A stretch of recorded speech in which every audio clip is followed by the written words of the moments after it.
बच्चों, आज हम पढ़ने जा रहे हैं पाठ 6 भगवान के डाकिए, जिसके कवि हैं श्री रामधारी सिंह दिनकर। श्री रामधारी सिंह दिनकर किसी परिचय के मोहताज नहीं हैं, बहुत ही विख्यात राष्ट्र कवि हैं।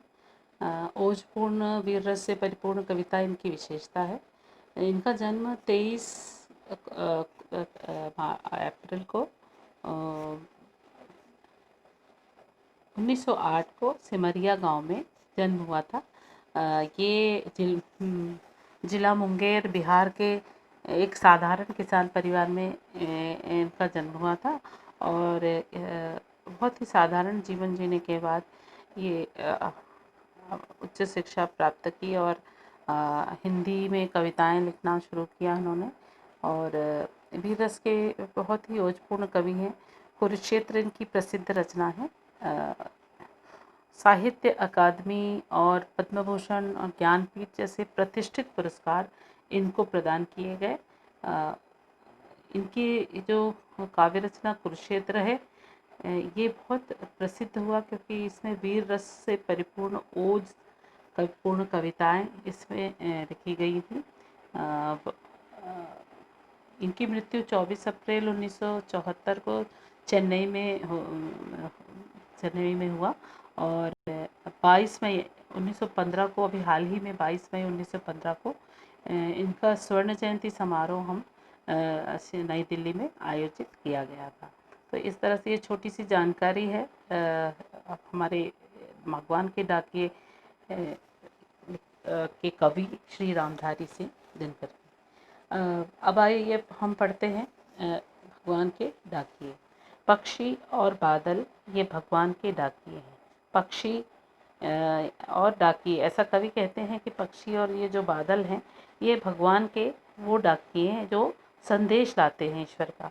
वो कैसा संदेश लाते हैं? पक्षी जब आते हैं तो कुछ ना कुछ अच्छा माहौल ऐसा बना हुआ होता है कि ना सर्दी ना गर्मी, ऐसे माहौल में पक्षी आते। बहुत तेज़ गर्मी बहुत तेज़ सर्दी में पक्षी झेल नहीं पाते तो वो चले जाते उस स्थान को छोड़कर जहाँ बहुत अधिक गर्मी होती है या बहुत अधिक ठंड होती है, तो पक्षी उस स्थान को छोड़कर चले जाते हैं।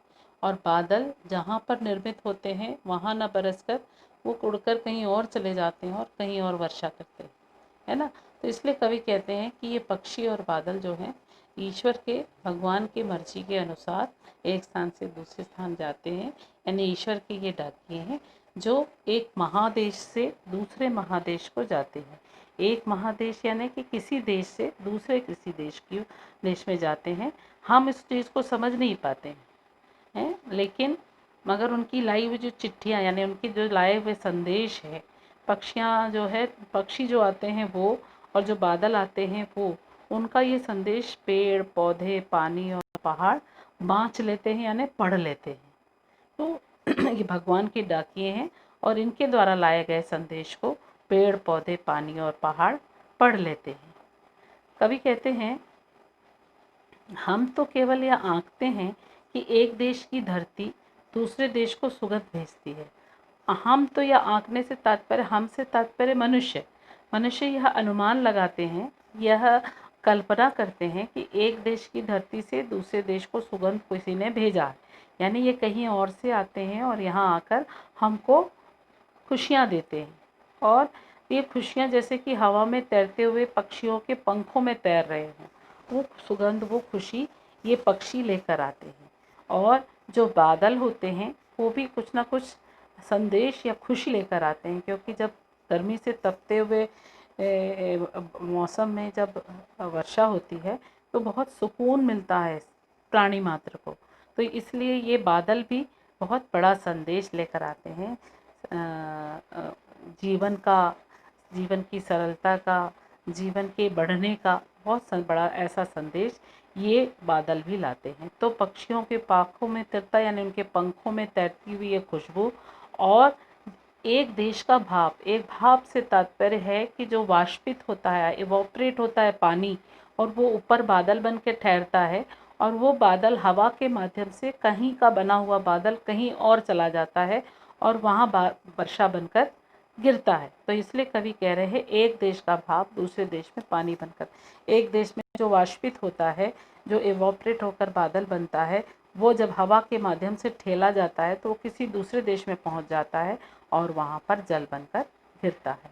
यानी ये दोनों ईश्वर के डाकिए हैं, ईश्वर का संदेश है, ईश्वर की मर्जी के अनुसार एक स्थान से दूसरे स्थान जाते हैं और खुशियाँ देते हैं, वर्षा देते हैं। तो ये रामधारी सिंह दिनकर का यही कहना है और यही इसका अर्थ है। तो आपको समझ में आया होगा। इसके बाद जो मैं कविता लिखूंगी, समझाया है मैंने, उससे भी आपको उसकी ये बात समझ में आ जाएगी।